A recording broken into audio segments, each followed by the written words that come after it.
I've always been curious when it comes to remote locations like I'm in right now. Like I literally caught a flight, a car, a bus and a canoe, and I'm in literally the middle of the jungle. I'm going into the wilds, into the Tortuguero nature reserve. I'm just on a canal and yeah, it's pretty cool. Living on the island with the ocean on one side and the lagoon on the other side is something special. I'm trying to muster the right words to describe the backdrop I find myself in, yet whatever I come up with will never do it justice. I guess the poets and songwriters will be better off to put the words together than I. The jungle and the ocean split between the vein of the lagoon as the life continues to blossom on the land that grows upon it. The end of now, this will change, I'll tell you how.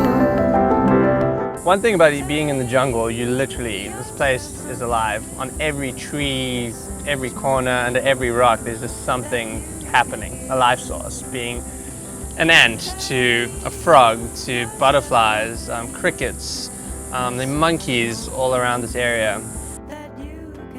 Even the ants capture your imagination here, as you can watch them for hours on end.